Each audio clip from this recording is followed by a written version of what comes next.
Besoin en infrastructure, en logement, en aide à l'itinérance, les défis pour le monde municipal ne manquent pas, mais les moyens, eux, sont limités. En quête de nouvelles sources de financement, les villes québécoises réclament plus de collaboration des deux paliers de gouvernement.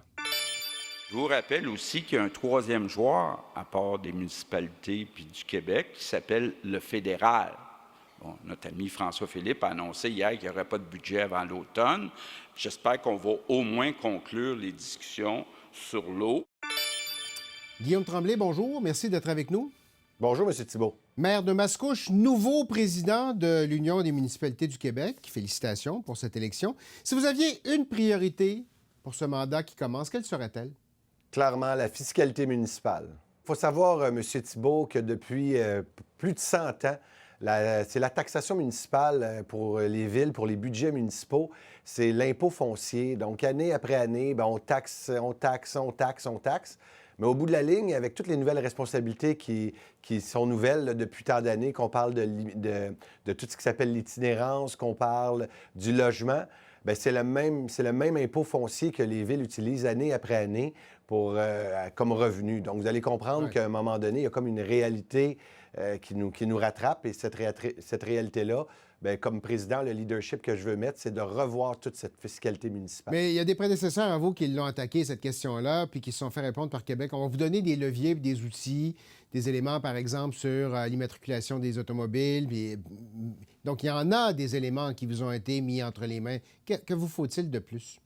Bien, qu'est-ce qu'il nous faut de plus? Moi, je pense qu'il faut prendre le temps de réfléchir, de se trouver des solutions collectivement.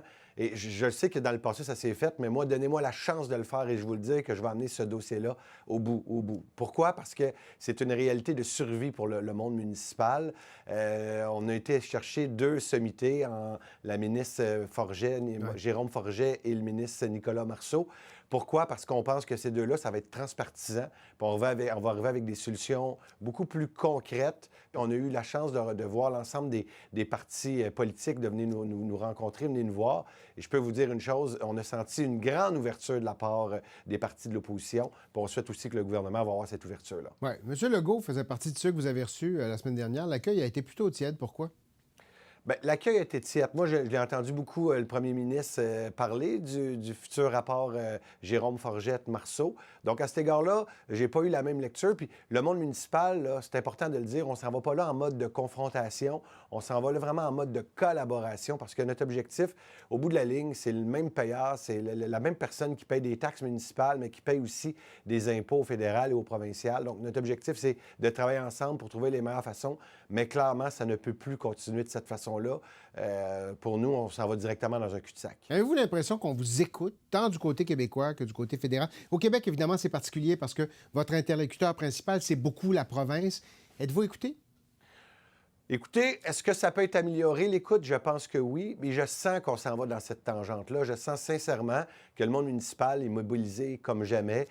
Encore cette semaine, on était près de 1800 congressistes à venir, puis à venir dire haut et fort que le monde municipal est mobilisé. Puis notre priorité, c'est vraiment tout ce qui s'appelle la fiscalité municipale.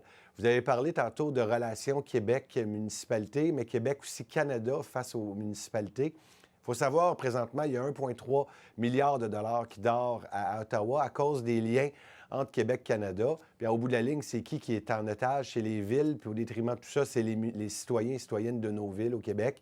Donc, moi, je demande au Québec et au Canada de s'entendre rapidement pour avoir ces sommes-là en infrastructure rapidement pour pouvoir mettre à jour nos infrastructures puis de construire du logement, qui est une priorité de tous les paliers confondus. C'est pas la première fois qu'un représentant du secteur municipal au Québec se plaint du fait qu'il n'y a pas d'entente entre le fédéral et Québec, puis qu'il y a de l'argent qui est assis sur la table à Ottawa, puis que ça ne bouge pas. Qu'est-ce que vous pouvez faire? Qu'est-ce qui devrait être fait pour que ça débloque? Bien, qu'est-ce qui devrait être fait? Je pense que ça a été fait. C'est une mobilisation comme jamais du monde municipal. Et là, j'entends des réalités, des problèmes partout à travers le Québec. L'étude a démontré que c'est près de 45 milliards de dollars qui nous manquent en infrastructure pour remettre à jour nos infrastructures. Et ça, c'est de l'argent sonnant, c'est de l'argent rapide qu'on se doit d'investir. Vous allez comprendre que ce n'est pas seulement le monde municipal qui peut s'occuper de ça. Puis, tu sais, je ne veux pas refaire le passé. On s'entend que le monde municipal doit avoir une certaine responsabilité, le provincial, le fédéral. Mais là, on est dans une réalité générationnelle.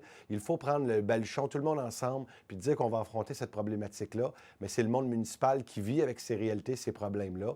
On me dit même, là, selon une étude qui a été faite dernièrement, que 36 000 logements présentement au Québec sont en attente.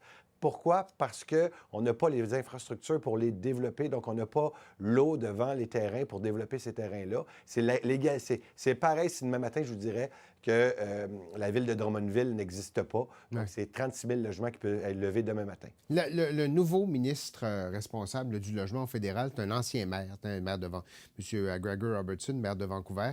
Est-ce que vous avez l'impression que c'est quelqu'un qui arrive avec une meilleure connaissance de votre réalité puis que ça peut faire une différence? Oui, certainement. On a même lu une couple de déclarations qu'il avait faites dans le temps comme maire et je peux vous dire qu'on les a bien lues, bien entendues. Puis on espère et on ose espérer que l'ancien maire de Vancouver, qui est aujourd'hui ministre du Logement, va s'assurer d'aller de l'avant parce que c'est une réalité qui nous rattrape tous et toutes, surtout dans nos communautés, dans nos milieux de vie. Je le répète haut et fort, les maires et mairesses des villes, on est de la politique de proximité. On se fait intercepter à tous les jours pour nous parler du manque de logement. Guillaume Tremblay, vous êtes maire de Mascouche, nouveau président de l'Union des municipalités du Québec. Merci d'avoir été au coulisses cette fin de semaine. Merci, M. Thibault.